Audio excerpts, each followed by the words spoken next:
మీకందరికీ తెలిసినటువంటి నిజం ఏంటనంటే అది నీల్ రాజు. కానీ మీకు నేను చూపించినటువంటి ఆ వీడియోలోని నిజాలు, ఆయన చేసింది దేవుడే, నన్ను చేసింది దేవుడే. ఫస్ట్ ఆఫ్ ఆల్ సేవకులు వాళ్ళ యొక్క పరిచర్యలో స్వస్థతలు చేస్తున్నారు, అద్భుతాలు చేస్తున్నారు. అదే రీతిగా వారు ప్రవచనాలు కూడా పలుకుతున్నారు. దానికి మీరు వ్యతిరేకమని నేను ఖచ్చితంగా మీ వీడియోస్ ద్వారా సమాజం కూడా చాలామంది మిమ్మల్ని వ్యతిరేకిస్తున్నారు. అంటే మీరు నమ్మరని, వాటికి విరుద్ధం అని, అవన్నీ కూడా తప్పుడు అని, భ్రమపరచు ఆత్మలు చేస్తున్నాయని మీరు అంటున్నారు. విన్నారు కదా ఈ ఆడియో? అతనంట తేలు గరిచిన వాడినంట. ఎవరికైనా తేలు గరిస్తే నాకు ఫోన్ చేయండి, నేను చిటికలో ప్రార్థన చేస్తాను, తక్షణమే ఆయన నవ్వుకుంటూ ఇంటికి వెళ్ళిపోతాడంట. మాంత్రికుడా, నోరు ముయ్యి, దెయ్యం బట్ట సాయితానా, ఏం మాట్లాడుతున్నావు ఏంటి? వీడియో కాల్లోని నీకు వీడియో కాల్ చేస్తే ఆ వీడియో కాల్లో నువ్వు దెయ్యాన్ని గర్జిస్తావు, ఆ దెయ్యం పారిపోద్దా? ప్రైజ్ ది లార్డ్, హల్లెలూయా. ప్రభు నందు ప్రియమైన వీక్షకులకు, నా క్రైస్తవ సమాజానికి ప్రభువైన యేసుక్రీస్తు నామముపేట శుభాభివందనాలు తెలియజేసుకుంటున్నాను. నేను మీ బ్రదర్ వేణు జోసెఫ్ని. అయితే గడిచినటువంటి ఒక రోజు క్రితం మరి వీడియో చూశారు కదా. ఆ వీడియోలోని చెప్పినటువంటి ఆ వ్యక్తి గురించి మరొకసారి పార్ట్ 2గా మీ ముందుకు రావడానికి ప్రభు కృప చూపించాడని నేను దృఢంగా నమ్ముచున్నాను. అయితే ఈ వీడియోలోని కొన్ని విషయాలు మనం మాట్లాడుకుందాం. దైవ లేఖనానుసారంగా మరి ఆ వ్యక్తి నడుస్తున్నాడా లేదా? ఒకవేళ దైవ లేఖనానుసారంగా నడవకుండా దేవుని యొక్క చిత్తానికి, అదే రీతిగా దేవుని యొక్క మాటకు వ్యతిరేకంగా నడిచిన వ్యక్తిగా అతను ఉన్నాడా లేదనేది మనం చూద్దాం. మొదటిగా మరి నా వీడియో ఏదైతే ఉందో ఆ వీడియో చూసినటువంటి చాలామంది అతను చేసే ప్రతి పనిని బట్టి వారు నాకు ఫోన్ చేసి పాజిటివ్గా రెస్పాండ్ అయ్యారు. అదే రీతిగా కొంతమంది ఎవరైతే ఈ మతోన్మాదికి సపోర్ట్ చేస్తున్నారో వారు ప్రైవేట్గా మెసేజ్లు పెట్టుకుంటా, అదే రీతిగా ఫోన్ కాల్ చేసుకుంటా, అదే రీతిగా కామెంట్స్ కూడా పెడుతున్నారు. సరే, మీరు పెట్టినంత మాత్రాన నిజం అబద్ధం అవ్వదు, అబద్ధం నిజం కాదు, అది డ్యామ్ షూర్. అయితే ఆ ఫోన్ కాలు లేదనంటే ఆ యొక్క మెసేజ్లు, ఆ వాయిస్ చాట్లు ఏంటంటే అవి కూడా మీకు ఆధారాలుగా చూపిస్తాను వేరే వీడియోలో. అవి నన్ను అడుగుతున్నారన్నమాట, నీకేం తెలుసని నీల్ రాజు గురించి నువ్వు అట్లా వీడియోలు పెడుతున్నావు, లేదనంటే అసలు ఆయన గురించి నీకు తెలుసా, ఆయన ఏంటో నీకు తెలుసా అని అంటున్నారు. అదే ఆయన ఏంటో మీకు తెలియాలనే మీరు నీల్ రాజు అంటున్నారు. మీకు అందరికీ తెలిసినటువంటి నిజం ఏంటనంటే అది నీల్ రాజు. కానీ మీకు నేను చూపించినటువంటి ఆ వీడియోలోని నిజాలు, వాస్తవాలు, అతను ఎవరు, ఏంటి, అతని పేరేంటి, అవన్నీ కూడా మీకు చూపించాను. అవే నిజాలు. నీకేం తెలుసు అన్నారు కదా, అవే నేను చూపిస్తున్నాను. మంచిది. అయితే మొట్టమొదటి పాయింట్ నేను మాట్లాడాలనుకుంటున్నాను. అతని గారికి ఏదో కన్వర్సేషన్లో ఆయన మాట్లాడుతూ నా గురించి టాపిక్ తీసుకొచ్చాడంట. మరి అదే వేణు జోసెఫ్ అనేటోడు ఈరోజు మళ్ళీ నా మీద ఏదో వీడియో పెట్టిండు. వాడు వీడియో పెట్టింది అంతా ఏం పెట్టిండు? నేనేమన్నా దొంగ పని, లంగ పని, ఎవరన్నా రేప్ చేసినా, అత్యాచారం చేసినా, మానభంగం చేసినా, మర్డర్లు చేసినా, వాడు 2 సందువాన్లు పెట్టుకొని ఏదో చేస్తూ వస్తుండన్న. ఆయన చేసింది దేవుడే, నన్ను చేసింది దేవుడే. ఫస్ట్ ఆఫ్ ఆల్ దేవుని యొక్క సృష్టి ఆయన స్వరూపం చొప్పున, ఆయన పోలుకు చొప్పున నరుణ్ణి చేయుదము రండని ఎలాగైతే తండ్రి, కుమార, పరిశుద్ధాత్ములు ఆదికాండంలో మానవుని తయారు చేశారో ఆ రీతిని అంతా కూడా మీకు తెలుసు. అయితే వ్యంగ్యంగా మాట్లాడటం అనేది అది తప్పు. ఇప్పుడు ఫర్ ఎగ్జాంపుల్గా ఒక వ్యక్తి ఉంటాడు, ఆయన వికలాంగ్ అనుకోండి, ఆయన నేను ఎందుకు నీ కాళ్ళు పోయినాయి, అట్టున్నావేంటి, నీ కాళ్ళు ఏంటి అని చెప్పేసి ఆయన నేను ఆ మాటలు మాట్లాడనుకో, అది వెక్కిరింపు అవుతుంది. అంటే దేవుని యొక్క సృష్టికి విరుద్ధంగా మాట్లాడిన వాడిని అయితే నేను అవుతాను. అయితే ఈ వ్యక్తి ఎలా మాట్లాడుతున్నాడో తెలుసా? ఏది దొరకక ఆయనకి నేను చెప్పేనివి, ఆ వీడియోలో చేసినవన్నీ నిజాలని ఆయన కూడా తెలిసి నా గురించి ఈ మాటలు అంటున్నాడు. ఏమంటున్నాడు తెలుసా? నా పొల్లంట సందుబొల్లంట. అవును, నిజమే. మీ అందరికీ తెలుసు, మీరు చూస్తూనే ఉన్నారు. మా తల్లి, నన్ను వివాహం ఆడినటువంటి నా భార్య కూడా చాలా సంతోషిస్తారు. వాళ్ళు సందుబొల్లు అయినప్పటికీ కూడా ప్రభు ఇచ్చాడు. నాకు అనాలనిపిస్తుంది అతన్ని. అతని కళ్ళు చూసిన దొంగకోళ్ళు పట్టే కళ్ళు, నీ ముక్కు ఉంది కదా, అదేందిరా బారు ముక్కు అని నాకు కూడా అనాలనిపిస్తుంది. కానీ నేను అనను అలా. ఎందుకంటే నిన్ను దేవుడు చేశాడు, నన్ను దేవుడు చేశాడు, గౌరవించుకోవాలి. ఒక వీడియో మీరు చూడండి. ఈ వీడియోలోని తెలియనటువంటి ఒక వ్యక్తిని ఎలాగ అపహసిస్తున్నాడో, వెక్కిరిస్తున్నాడో మీరు చూడగలరు. చూసిన తర్వాత నేను మాట్లాడతాను. అంతట్లకే వెళ్ళిపోదామని చెప్పేసి వెళ్తుంటుంటే ఇగో చూడుర్రి, గీన కట్టింగు గీన లెక్క ఇగో గీన కనిపించిండు. చూసిరు కదా, ఇదేం కట్టింగో ఏందో ఏం లెక్కనో అర్థమైతే లేదు. ఇట్లాంటి కట్టింగ్లు మనుషులు, విచిత్రమైన మనుషులు మన హైదరాబాద్ నగరంలో కనిపిస్తున్నారు. ఇది చింపాంజీ కట్టింగా, ముళ్ళపంది కట్టింగా మీరే చెప్పాలి. చాలా మంది అయ్యో నా బొచ్చు ఊడిపోతుంది, నా జుట్టు ఊడిపోతుంది అని చెప్పేసి బాధపడుతూ రోజు ఆ బట్టతలను చూసి బాధపడే వాళ్ళు జనం ఎక్కువనే ఉన్నారు. కానీ గీన మాత్రం ఉన్న జుట్టును మాత్రం చిప్ప కటింగు, ఇప్పి కటింగ్ కట్టించుకొని మాత్రము సంబరంగా సరదాగా తిరుగుతున్నాడు చూడురులా. మరి మీరు ఇట్లాంటి కటింగ్ ఎక్కడ చేస్తారో అని చెప్పేసి మాత్రం నన్ను అడగకూర్రి. ఇట్లాంటి కటింగ్ కావాలంటే మరి నాకు మాత్రం తెలియదు. ఈ వీడియో చూశారు కదా, ఈ వీడియోలోని అతను ఏదో ఒక పార్క్కి వెళ్ళాడు సంతోషాన్ని జులాయిగా, లేదంటే ఫ్యామిలీతో తిరగడానికి వెళ్ళి అక్కడ ఎవరో ఒక వ్యక్తి ఆయనకి ఇష్టం వచ్చినటువంటి కటింగ్ వేయించుకున్నాడు. అతన్ని ఎలాగ టైటిల్ పెట్టి ఎలాగ మాట్లాడుతున్నాడో, దుర్భాషలాడుతున్నాడో, లేదనంటే ఎలాగ వ్యంగ్యంగా వెక్కిరిస్తున్నాడో మీరు చూడగలరు. ఆయన అంటున్నాడు చింపాంజీ అంట, ఈ స్టైల్ అంట, ఏం స్టైలు అని అంటున్నాడు. మరి నీ స్టైల్ ఏం స్టైల్ బాబు అని నాకు కూడా అనాలని ఉన్నది. కానీ నేను అనను. ఒక్కొక్కసారేమో మూతి మీద మీసాలు తీసేస్తావు, ఒకసారేమో మూతి మీద మీసాలే ఉంచుకుంటావు అని నేను కూడా అనాలనిపిస్తుంది. సమాజం కూడా అనాలనుకుంటారు. కానీ మేము అనవట్ట. అది నీ ఇష్టం. మీసాలు ఉంచుకుంటావో మగవాళ్ళలాగా, మీసాలు తీసేసుకుంటావో మగవాళ్ళలాగా అనేది నీ ఇష్టం అది. కానీ ఒకటి మాత్రం నిజం సోదరా, నువ్వు ఈ ఎక్కిరించడం లేదనంటే వ్యంగ్యంగా మాట్లాడడం అన్నీ మానుకోవాలి. నువ్వు చాలా మానుకో. ఇంకొక విషయం ఏంటనంటే, అమతేజ గారు ఉన్నారు, పాస్టర్ బెల్లంపల్లి ప్రవీణ్ కుమార్ గారు ఉన్నారు, దహించు అగ్ని థామస్ గారు ఉన్నారు, ఇంకపోతే చాలామంది సేవకులు వాళ్ళ యొక్క పరిచర్యలో స్వస్థతలు చేస్తున్నారు, అద్భుతాలు చేస్తున్నారు. అదే రీతిగా వారు ప్రవచనాలు కూడా పలుకుతున్నారు. అవన్నీ కూడా దైవ చిత్తానుసారంగా దేవుడే నడిపిస్తున్నాడేమో, చేస్తున్నాడేమో అని నేను అంటాను. నడవలేవా బిడ్డ? ఏం పేరు నాన్న నీ పేరు? నాగరా. యేసయ్య నిన్ను స్వస్థపరుస్తాడని నమ్ముతున్నావా బిడ్డ? నమ్ముతున్నావా? ఈ రోజు నువ్వు నడుస్తావు అనే నమ్మకం ఉందా బిడ్డ నీకు?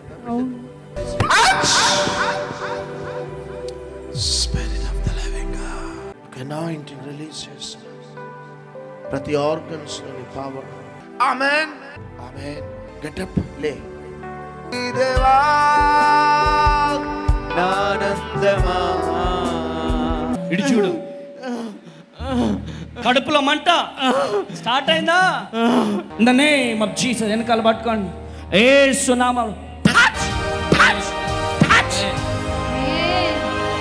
కడుపులో ఉన్న చాటబడి యేసు నామములో బయటికి రా. కాలిపో కాలిపో కాలిపో కాలిపో. ఫైర్! బయటికి బిడ్డకు గొప్పవాడమన్నా ఇంకెప్పుడు రాకూడదు. వెళ్ళగొట్టినందుకు యేసు నామములో ప్రార్థిస్తున్నాను. ఆమేన్ ఆమేన్. ఇక్కడ ఏ దేవుడు ఉన్నాడు? యేసయ్య ఉన్నాడు కదా. కృప కలుగునుగాక. అంత తేలికైపోయిందా? హృదయం అంతా బరువు అంతా తగ్గిపోయిందా? జంప్ చేయి, జంప్ చేయి, జంప్ జంప్. గట్టిగా చప్పట్లు కొట్టాలా. దానికి మీరు వ్యతిరేకమని నేను ఖచ్చితంగా మీ వీడియోస్ ద్వారా సమాజం కూడా చాలామంది మిమ్మల్ని వ్యతిరేకిస్తున్నారు. అంటే మీరు నమ్మరని, వాటికి విరుద్ధం అని, అవన్నీ కూడా తప్పుడు అని, భ్రమపరచు ఆత్మలు చేస్తున్నాయని మీరు అంటున్నారు. ఈ ఆడియో రికార్డు మీరు వినండి. విన్న తర్వాత నేను మరలా మాట్లాడతాను. ఎప్పుడన్నా మీ ఇంట్లో ఎవరికైనా జ్వరం వచ్చిందన్న? వచ్చింది. వచ్చినప్పుడు ప్రార్థన చేసినా? ప్రార్థన చేసిన. తగ్గిందా? తగ్గింది. అంటే స్వస్థత దేవుడు చేస్తాడని నమ్మకం ఉందిగా? ఉన్నది. ఎవరికైనా తేలిగారు వస్తే చెప్పు, నేను ప్రార్థన చేస్తా. ఆ వరం అనేది నాకు ఉంది. ఒక్క నిమిషంలో విడుదల పొందుతారు. చేతబడి జరిగిన వాళ్ళకి చేయండి, వీడియో కాల్ చేయండి, ప్రార్థన చేస్తా. ఉమ్. వీళ్ళలాగా ఏవో చెప్పి డబ్బులు ఇవ్వండి అని రాత్రులు ఎప్పుడన్నా వచ్చి అన్న ఎప్పుడన్నా 10,000 దేవుడు నీతో తీసుకొని మాట్లాడిండా? వాక్యం ద్వారా మాట్లాడిండు, దర్శనాల ద్వారా మాట్లాడిండు, ఉమ్. ఎప్పుడన్నా ప్రార్థన చేస్తా ఉంటే మాట్లాడిండా? భ్రమపరచు ఆత్మల ద్వారా కూడా నేను కొట్టబడ్డా బ్రదర్. అన్న ఇప్పుడు ఈ మీరు అమ్మగారు మీరు చెప్తున్నట్లే ప్రార్థన చేస్తా ఉంటే దేవుడు ఎప్పుడన్నా మాట్లాడిండా మీతోటి? మాట్లాడిండు. మాట్లాడిండా? విన్నారు కదా ఈ ఆడియో. అతనంట తేలు గరిచిన వాడినంట. ఎవరికైనా తేలు గరిస్తే నాకు ఫోన్ చేయండి, నేను చిటికంలో ప్రార్థన చేస్తాను, తక్షణమే ఆయన నవ్వుకుంటూ ఇంటికి వెళ్ళిపోతాడంట. అవును. సో కొన్నిసార్లు అద్భుతాలు జరుగుతున్నాయి అని అంటే ఆయన చెప్తే కాదన్నా. ఇప్పుడు మీకు ఎప్పుడైనా ఇదే నెంబర్ అన్న ఆన్ లో ఉంటది, తేలు గరుస్తే అంటే నాకు గొప్ప కాదు, మీరు ప్రార్థన చేసినా కూడా దేవుడు మీకున్న విశ్వాసాన్ని బట్టి నేను అనుకుంటున్నా మీరు ప్రార్థన చేసినా కూడా జరుగుతుంది. నేను అంటున్నా తేలు గరిచిన వాళ్ళు ఎవరన్నా ఉంటే నాకు ఒకసారి ఫోన్ చేయించన్నా, 1 నిమిషాల్లో నవ్వుకుంటా పోతారు. చేతబడి జరిగిన వాళ్ళు అసలు కత్తులు అసలు సంఖ్యలు పెట్టినా ఆగుతలేరు అనుకోండి, నాకు ఒక్కసారి వీడియో కాల్ చేయండి అన్న, 1 minute లో వాళ్ళని తోయను ముట్టుకో ఇక్కడ నుండే ప్రార్థన చేస్తా నార్మల్ అయిపోతారు. మాంత్రికుడా నోరు ముయ్, దెయ్యం బట్టిన సాయితానా ఏం మాట్లాడుతున్నావు ఏంటి? వీడియో కాల్లోని నీకు వీడియో కాల్ చేస్తే ఆ వీడియో కాల్లో నువ్వు దెయ్యాన్ని గద్దిస్తావు, ఆ దెయ్యం బారిపోద్దా? ఏం బోధ చేస్తున్నావు బాబు? అసలు నువ్వు సేవకుడివా, లేదంటే విశ్వాసివా, లేదంటే మతోన్మాదివా, లేదనంటే ఒక ప్రభుత్వ ఉద్యోగివా? ఏం మాట్లాడుతున్నావు, ఏం బోధిస్తున్నావు? ఒకవేళ నువ్వు సేవకుడిగా సేవ చేయాలనుకుంటే బయటికి రా, నీ ఉద్యోగాన్ని విడిచిపెట్టి దేవుని సేవలో ఉండు. లేదు కాదు కూడదనంటే నువ్వు వెళ్ళే చర్చికి, నువ్వు వెళ్ళే సంఘానికి సహాయపడు, సేవకునికి మంచిగా నిలబడు. ఈ వ్యంగ్యపు మాటలు, అబద్ధాలు, ఇతరులని దూషించడం, ఇతరులని అపహాసించి మాట్లాడటం, వెక్కిరించడం ఇవన్నీ మానుకోవాలి. మీరు చేస్తున్నారు, మీరు స్టార్ట్ చేశారు, దాన్ని అడిగేవారు చాలామంది ఉన్నారు. కానీ బురద ఉన్నదండి, రాయి సిరేసినం అనుకోండి, ఆ యొక్క బురద అంతా కూడా మన మీద పడుతుందని చాలామంది అనుకుంటారు. అది వాస్తవమే. మీరు అపహసిస్తున్నారు, మీరు ఎన్నో మాట్లాడుతున్నారు, వ్యంగ్యంగా పలుకుతున్నారు, లేనివి ఉన్నవని, ఉన్నవి లేనివని ఎన్నెన్నో అబద్ధాలు చెప్తున్నారు. మీరు ప్రార్థన చేస్తే దెయ్యాలు వెళ్ళిపోతేనేమో అది దేవుని శక్తి, ఎదుటి వాళ్ళు ప్రార్థన చేస్తే ఆ దెయ్యాలు వెళ్ళిపోతే అయ్యేమో భ్రమపరిచాత్మ, దెయ్యపు శక్తి. ఎక్కడున్నది? ఏం మాట్లాడుతున్నావు, ఏం చెబుతున్నావు? నీకు దేవుడు తోడుగా ఉంటాడు, వారికి దేవుడు తోడుగా ఉండడా? ఇంకా చాలా ఆధారాలు ఉన్నాయి, అవన్నీ కూడా బయటకు పెడతాను. అవన్నీ కూడా నువ్వెవరవో, ఏంటో, ఏం చేశావో, ఏం చేస్తున్నావో, ఏం చేయబోతున్నావో అన్నీ కూడా బయట పెడతాను. బెదిరిస్తున్నావు, నువ్వు వాళ్ళతో ఫోన్లు చేయించి మాట్లాడిస్తున్నావు, నువ్వు పలానా సేవకుడు సపోర్ట్ చేసావు, నువ్వు పలానా సేవకుడిని గురించి, పలానా సేవకురాల గురించి నువ్వు మాట్లాడుతున్నావు, మానే అని చెప్పేసి బెదిరిస్తున్నావు. అంటే నువ్వు ఫోన్ చేయితే, లేదంటే డైరెక్ట్ చేస్తే నేను దాన్ని మరలా ఇలాగా పబ్లిక్లోని చెప్తానని వేరే సేవకుల ద్వారా మీరు నాతో మాట్లాడిస్తున్నారు కదా.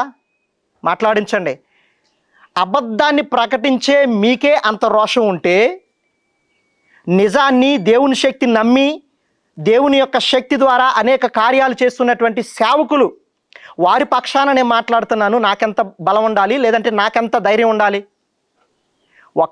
ఒక్క విషయాన్ని మీరు గుర్తుంచుకోవాలి. చిన్న సేవకుల్ని వాళ్ళు అని మాట్లాడుతున్నారు.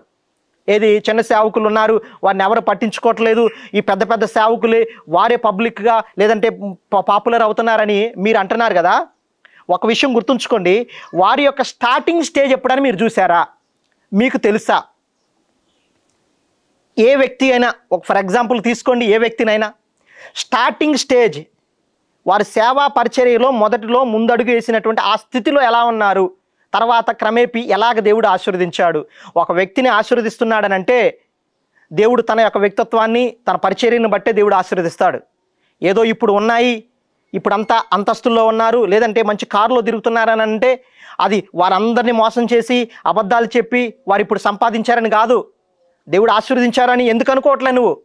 ఎందుకు నిన్ను దేవుడు, లేదంటే ఎందుకు దెయ్యం నిన్ను భ్రమపరుస్తుంది? ఒకవేళ నువ్వు కూడా అలా చేసేవేమో, అందుకని నువ్వు ఎదుటి వారి గురించి మాట్లాడుతున్నావు. ఇంకొక విషయం,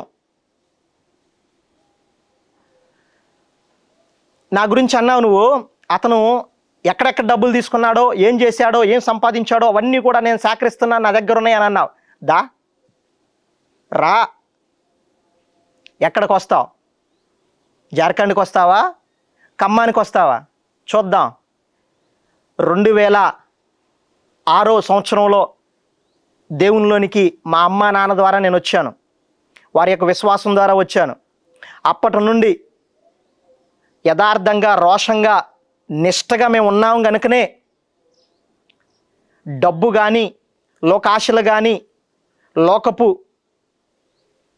ఏది ఆశించకుండా మేము దేవునికి నిష్టగా ఉన్నాం కనుకనే మేము అదే స్థితిలో ఉన్నాం. ఒకవేళ నీకులాగా లేదంటే ఇతరులలాగా డబ్బుకు ఆశపడి బ్లాక్మెయిల్ చేసి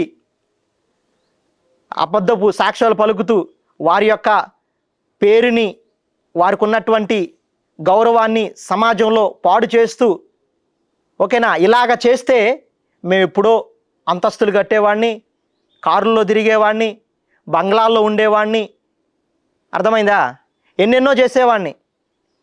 ఇప్పటికీ మా ఇంటి పరిస్థితి చూసినా, నేను ఎక్కడైతే మిషనరీగా చేస్తున్నానో అక్కడ పరిస్థితి చూసినా కూడా నీకే అర్థమవుతుంది. దా సోదరా, కనకరాజు గారు అలియాస్ నీల్ రాజ్, రండి, తీసుకువెళ్తాను. కొండలో ప్రాంతాలు ఎక్కడైతే మతోన్మాదులు ఉన్నారో అక్కడికే తీసుకెళ్తాను. వారి మధ్యలోనే నేను చేసేది. నేను ఎలా చేస్తున్నా కూడా నీకు చెప్తాను. అలాగే నువ్వు హైదరాబాద్లో చేయి. మనకి గిద్యోన్ స్టోర్ ఉంది హైదరాబాద్లోని. 50 రూపాయలు ఇస్తే 100 బైబుల్ చిన్నవి న్యూ టెస్టిమెంట్ ఇస్తారు. అది నీకు తెలుసో లేదో తెలియదు కానీ అడ్రస్ కావాలంటే మెసేజ్ పెట్టు, ఈ కామెంట్ కింద మెసేజ్ పెట్టు. నేను ఆ 50 రూపాయలు కూడా నువ్వు నాకు ఇవ్వద్దు, నేను ఫ్రీగా నీ అడ్రస్కి నేను పంపిస్తాను. నువ్వు నిజంగా సత్యం కోసం నిలబడే వ్యక్తివైతే, దేవుని పక్షాన పోరాడుతున్నాను అనే వ్యక్తివి నువ్వైతే, ఆ బైబిల్ని తీసుకొని ఏదైతే హైదరాబాద్లోని ఏ ప్రాంతంలోనకెళ్ళు, ఏ కాలనీలోనకెళ్ళు, ఏ సిటీలోనకెళ్ళి నీవు వారికి పంచుతూ పరిచర్య అంటే ఆ పంచుతూ స్వార్థను ప్రకటించు. ఆ వీడియో పెట్టు. సంతోషం, నువ్వు దేవుని పరిచర్య చేస్తున్నావని చాలా సంతోషంగా ఉంటా. ఎప్పుడైనా ఒక్కసారైనా చేసావా? ఎక్కడుంది? చేసావా? ఎప్పుడైనా చేసావా? లేదు. లెగిస్తే 4 గోడల మధ్య సూట్ వేసుకొని కళ్ళజోడు పెట్టుకొని, నువ్వు ఎందుకు పెట్టుకున్నావో నేను అనట్లేదు, పెట్టుకో. ఒకవేళ నీకు సైట్ ఉంటే పెట్టేసుకో, నో ప్రాబ్లం. కళ్ళజోడు పెట్టుకొని ఇక ముందు ట్యాబో ఏంటో సంథింగ్ నాకు తెలియదు కానీ ముందు ఒకటి పెడతావు, సెల్లో ఒకటి పెడతావు, పెట్టుకొని ఇంకెవరి గురించి ట్రోల్ చేయాలి, ఎవరి గురించి మాట్లాడాలి అని ముందు కూర్చొని ఆ 4 గోడల మధ్యలో పాపం మా సోదరి, మీ మిస్సెస్, మా అక్క మీకు సహకరిస్తుంది, చాలా సహకరిస్తుంది. పిల్లల్ని ఆ రూమ్లో రాకుండా నేను ఏకాంతంగా, మరి నువ్వు చేసే ఈ యొక్క వీడియోస్కి సోదరి మా అక్క మంచిగా సహకరిస్తుంది, ఆమెకి నిండు వందనాలు. కానీ అక్క, బావగారి గురించి ప్రార్థన చేయండి, నీలరాజు బావగారి గురించి. ఆయన మారాలి, సేవ చేయాలి, ఆయన దేవుని పరిచర్యలో ముందుకు మంచిగా ఉండాలి, రోషం కలిగి ఉండాలి. ఈ రోషం కాదు, సేవకులను దూషించడం, సేవకులను తీర్పు తీర్చడం, ఇది కాదు నేను కోరుకునేది. ఆయన కూడా మాకు వల్లే బైబిల్ పట్టుకొని స్ట్రీట్లోకి వెళ్ళాలి, అనేకులు సువార్త ప్రకటించాలి, అనేక ఆత్మలను దేవుని యొద్దకు నడిపించాలి. అదే నేను కోరుకుంటున్నాను. ఇంత ఇంత ఇంత ఏదో ఆవేశంలో, అర్థమైందా, ఆవేశంలో మాట్లాడుతున్నాడు లేదనంటే కోపంతో మాట్లాడుతున్నాడని అనుకోవద్దు. కనకరాజ్ అలియాస్ నీల్ రాజ్ అంటే నాకు చాలా ఇష్టం. ఇప్పటికీ చెప్తున్నాను, నేను గౌరవిస్తున్నాను నిన్ను. మీ వైఖరి మార్చుకోండి, మీ పద్ధతి మార్చుకోండి, మీ వ్యంగ్యపు మాటలు, అబద్ధాలు ఇవన్నీ మార్చుకోండి. మీరేదో ఒక పోరాటం చేస్తున్నాను, నేనే నాయకుడు అని చెప్పేసి మీరు ఫీల్ అవుతున్నారు, కానీ అది దేవునికి, అర్థమైందా, దైవ సమాజానికి చాలా చెడ్డ పేరు తీసుకొస్తుంది. దయతో వీటిని ఆలోచించండి. అతన్ని ఫాలో చేస్తున్నటువంటి ఫాలోవర్స్ ఉన్నారు కదా, వ్యక్తులు, స్నేహితులు, దేవుడు మీకు ఇదేనా నేర్పింది? నాకు కామెంట్స్లో ఏం పెడుతున్నారు తెలుసా? అరే పిచ్చోడా, నువ్వు ఆయన గురించి ఏం తెలుసురా అని చెప్పేసి ఏకవచనంగా బూతులు మాట్లాడుతున్నారు. Neel Raj brother alias Kanakaraju brother మీకు ఇదేనా నేర్పింది? మీ గ్రూపులో ఇదేనా ఆయన నేర్పుతుంది? డిస్ప్లేలో చూడండి, ఒక వ్యక్తి ఇలా కామెంట్ చేశాడు. ఈ వ్యక్తి మరి ఏమనాలి ఇతన్నే? నిజాయితీపరుడంట, నిజాయితీ కలిగినటువంటి వ్యక్తులకంట ఇతను నిలబడుతున్నాడంట, ఏకైక వ్యక్తి అనంట. ఏ జనాలు కరువయ్యారా? నువ్వు ఒక్కడవే దేవుడు అంటే పైనుండి పంపించాడా? సోదరా, ఈ విషయాలన్నీ కూడా నువ్వు మానుకోవాలి. ఇంకొక విషయం చెప్తున్నాను, ఒకే ఒక్క మాట అడిగి నేను ముగిస్తాను. మీకు దేవుని దగ్గరికి నడిపించినటువంటి మీ పాస్టర్ గారు, బోధకుడు, బైబిల్ బోధించినటువంటి బోధకులు ఎవరో అది కూడా మీరు మంచిగా ఆ విషయాలన్నీ కూడా మీరు ప్రకటించండి. నేను అడిగే ప్రతి మాటను కూడా మీరు అనుకోవచ్చు, ఇదిగో ఈ ప్రజలందరిని కూడా నేను అరికడుతున్నాను అబద్ధ బోధకులని మీరు అనుకుంటున్నారు. కానీ ఒక విషయాన్ని బైబిల్లో ఉన్నది, ఫరో అతను క్రైస్తవుల్ని ఎంత హింసించాడో, క్రైస్తవ్యాన్ని ఎంత నాశనం చేయాలని చూశాడో మీకు తెలుసు. వాస్తవానికి దేవుడు ఫరోని ఎందుకు వాడుకున్నాడో ఒక్కసారి ఆత్మీయంగా అర్థం చేసుకుంటే, అక్కడ ఆత్మీయంగా క్రైస్తవ్యాన్ని ఇంకా ఎక్కువ ప్రబలునట్లుగా, ప్రచారం అగునట్లుగా, అభివృద్ధి అగునట్లుగా క్రీస్తు పైన విశ్వాసం కలిగి ఉండి బ్రతకాలని వారికి ఒక పాఠాన్ని నేర్పడానికి ఫరోను వాడుకున్నాడు. అంటే వారిని బ్లెస్ చేయడానికి, ఆశీర్వదించడానికి. ఇప్పుడు సమాజంలో అంటే ఈ సోషల్ మీడియాలో మీరు ఒక ఫరోగా ఉన్నారు. దైవ జనుల్ని, దైవ సేవకుల్ని, దైవ బిడ్డలందరినీ కూడా ఫరో వలె హింసిస్తున్నారు, బాధిస్తున్నారు, మాట్లాడుతున్నారు. అయితే ఒక విషయాన్ని నేను నోటీస్ చేసింది ఏంటంటే, వారి యొక్క సేవా పరిచర్య మొదటి నుండి మీరు ఎప్పుడైతే ట్రోల్ చేయటం ప్రారంభించారో అప్పటి నుండి కూడా వ్యత్యాసం చూస్తే వారికి అన్ని విధాల, అన్ని విషయాల్లో, అన్ని ప్రదేశాల్లో కూడా వారు బ్లెస్సింగ్స్ని చూశారు. వారికి ఉన్న సంఘం అభివృద్ధి చెందింది, వారికి ఉన్న ఫాలోవర్సు అభివృద్ధి చెందారు.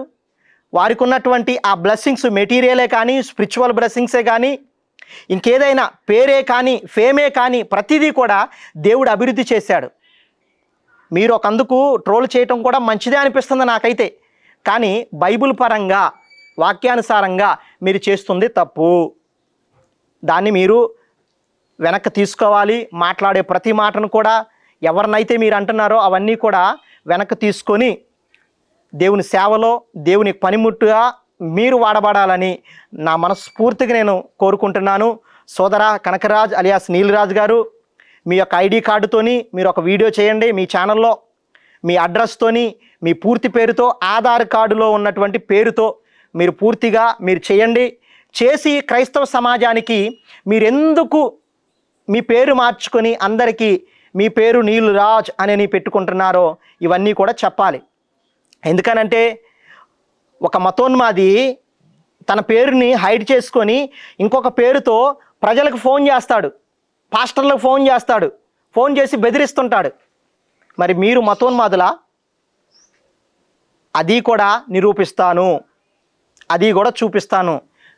ఇవన్నీ కూడా మీరు దయతో అర్థం చేసుకోండి. ఇంతటితో నేను ఆగాలన్నా, ఇంతటితో నా యొక్క ఈ మాటలన్నీ ఆగాలనంటే మీరు మార్పు చెందాలి, మీరు మార్చుకోవాలి. అంతే.